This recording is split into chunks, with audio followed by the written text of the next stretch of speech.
চাই যে আবারও নেক্সট টাইম রিউনিয়নটা হোক, কারণ এখানে সব ফ্রেন্ডদের সাথে দেখা হয়েছে, অনেক ভালো হয়েছে, অনেক সুন্দর একটা মুহূর্ত কাটিয়ে দিয়েছি আমরা, অনেক ভালো লাগতেছে, পুরোনো সব ফ্রেন্ডদের সাথে দেখা হয়েছে, এতটুকুই। এটাও অনেক, যে এই প্রতিষ্ঠানে আমি পড়তেছি নিজেটাকে অনেক গর্ববোধ হইতেছে আমার এই বিষয়টা নিয়ে, যে গ্রিনেস ওয়ার্ল্ড বুকের নাম মানে নতুন করে আবার হইতেছে। আমি অনেক আনন্দিত যে আমি একটা ইবনে তাইমিয়া স্কুলের ছাত্র এবং ইবনে তাইমিয়ান্স।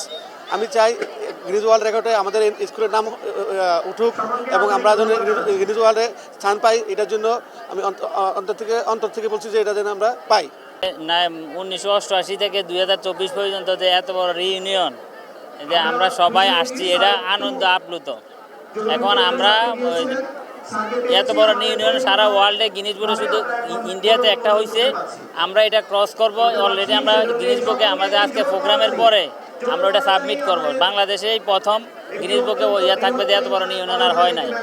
এই আশাতে এখন আমাদের যেই পর্যন্ত যা পরিস্থিতি, আমরা 90% সফল, আর বাকি 10% যে প্রোগ্রাম সফলতা শেষের পরে আমরা এটা বলতে পারবো যে আমরা সফল 100%। যে আমাদের জন্য একটা ঐতিহাসিক দিন হয়ে থাকবে, যেভাবে আমাদের এই ইউনিয়নটা নিয়ে আগের থেকে হইচই শুরু হয়েছে এবং আজকে এই বাস্তবতার সাথে যেভাবে আমরা সাকসেসের সহিত এখনো পর্যন্ত আমরা আগে যাচ্ছি।